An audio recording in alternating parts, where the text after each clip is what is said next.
అధికార కూటమి ప్రభుత్వం వైసీపీ కార్యకర్తలను భయభ్రాంతులకు గురి చేసేందుకు పోలీసులను ఉపయోగించుకుని అక్రమ కేసులు పెట్టడం దారుణమని మాజీ మంత్రి వైసీపీ ఉత్తరాంధ్ర కోఆర్డినేటర్ కురసాల కన్నబాబు అన్నారు. అధికార కూటమి ప్రభుత్వం వైసీపీ కార్యకర్తలను భయభ్రాంతులకు గురి చేసేందుకు పోలీసులను ఉపయోగించుకుని అక్రమ కేసులు పెట్టడం దారుణమని మాజీ మంత్రి వైసీపీ ఉత్తరాంధ్ర కోఆర్డినేటర్ కురసాల కన్నబాబు అన్నారు. కాకినాడ వైద్యనగర్లో గల మాజీ మంత్రి కురసాల కన్నబాబు నివాసం వద్ద మీడియా సమావేశం నిర్వహించారు. ఈ సందర్భంగా కన్నబాబు మాట్లాడుతూ వైసీపీ నాయకులు కార్యకర్తలకు కేసులు ఏమీ కొత్త కాదని, తమ నాయకులపై తప్పుడు కేసులు పెట్టడం దారుణమని అన్నారు. గ్రామంలో పంచాయతీ స్థలంలో ఏర్పాటు చేసిన స్థలంలో శివరాత్రి ఉత్సవాలు ఏర్పాట్లు చేసేందుకు వెళ్లిన గ్రామ సర్పంచ్ బెజవాడ సత్యనారాయణ ఆయన అనుచరులపైన తప్పుడు కేసులు పెట్టడం సరికాదని, భవిష్యత్తులో అధికారులు వారు చేసిన తప్పులకు భారీ మూల్యం చెల్లించుకోవాల్సి వస్తుందని హెచ్చరించారు. ఈ కార్యక్రమంలో వైసీపీ నాయకులు కార్యకర్తలు పాల్గొన్నారు. వారితో పాటు 10 మంది మీద కేసు నమోదు చేశారు. 6గురిని వాళ్ళు అరెస్ట్ చేసి రిమాండ్కి తరలించారు. ఓకే, తప్పు చేశారని అన్నప్పుడు రెండో పక్షాన కూడా ఆ వీడియోలు చూడండి. మరి వాళ్ళ మీద కూడా కేసులు నమోదు చేయాలి కదా. ఒక సర్పంచ్కి ఆ గ్రామంలో ఉత్సవాల కోసం ఆ ఆలయ ప్రాంగణాన్ని శుభ్రం చేయించడం ఇవన్నీ చేస్తూ ఉంటే నీకేం సంబంధం అని అంటే, ఇవాళ ఎవరికన్నా అదేనా ప్రైవేట్ స్థలంలో ఉన్నా కూడా అదేమైనా ఒక వ్యక్తికి సంబంధించిందా? పోనీ ఈ సంవత్సరం ఏదైనా కొత్తగా పుట్టిందా? 2016 నుంచి ప్రతి సంవత్సరం ఏం జరుగుతుంది?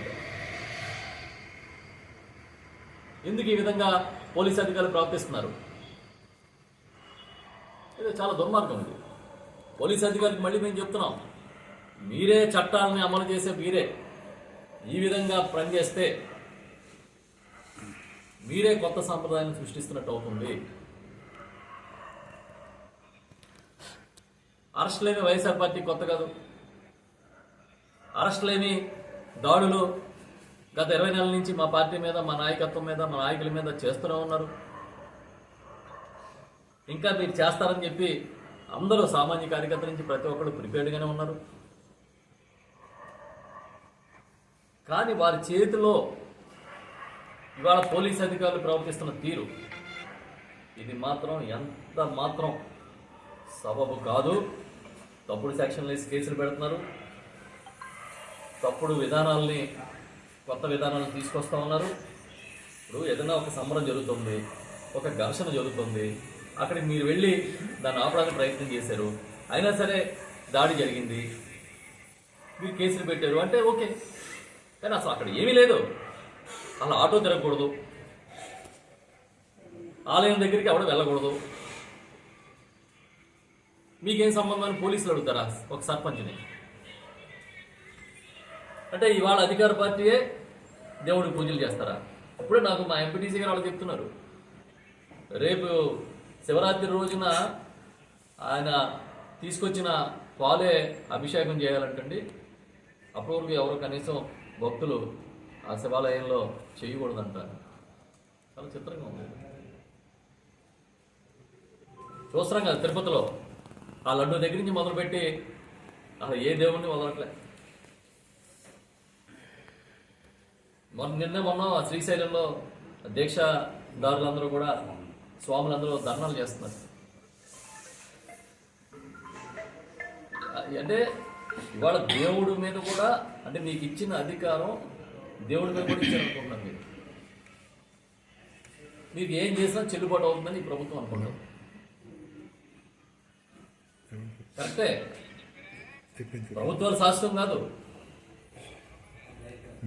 అలాగే పోలీస్ అధికారులు కూడా అర్థం చేసుకోండి.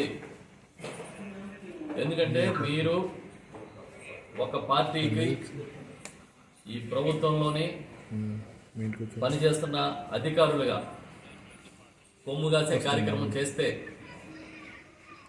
మీరే కొత్త విధానాలను సృష్టిస్తే తప్పకుండా భవిష్యత్తులో ఈ విధానాలు, ఈ సాంప్రదాయాలు అమలైతే ఇబ్బంది పడేది కూడా మళ్ళీ పోలీసు అధికారులే అవుతారు. ఉత్త పుణ్యాన తప్పుడు కేసులు, ఏదో ఉట్టు పుణ్యాన్ని వేసేస్తున్నారు ఎఫ్ఐఆర్లు. ఎవడైనా ఒక కంప్లైంట్ ఇస్తే ఒక ఎంక్వైరీ లేదు, ఏమీ లేదు. మరి పోలీసు ఉన్నతాధికారులు ఏం చేస్తున్నారు? కొన్ని కింది స్థాయి అధికారులు అంటే ఈ విధంగా తెగించి పనిచేస్తారు అనుకుంటే మరి ఐపీఎస్ అందరూ ఏం చేస్తున్నారు? మీకు బాధ్యత లేదా? It's not right. ఇప్పుడే ఈ 1 గంట క్రితమే బెజవాడ సత్యనారాయణ గారిని ఇంకా మరి కొంతమందిని రిమాండ్ని తరలించారు. ఓకే, ఉంటారు, జైల్లో ఉంటాం. వైఎస్ఆర్ పార్టీ నాయకులకి మీరేం చేసినా తట్టుకునే శక్తి ఉంది. కానీ పోలీస్ అధికారులకు మాత్రం చెప్తున్నాము, మీరు మళ్ళీ ఒకసారి మా నాయకులు ఏదైతే నిన్న రాత్రి ఇచ్చారో ఆ పిటిషన్ మీద కూడా మీరు ఖచ్చితంగా కేసు నమోదు చేయాలని చెప్పి గట్టిగా చెప్తున్నాం.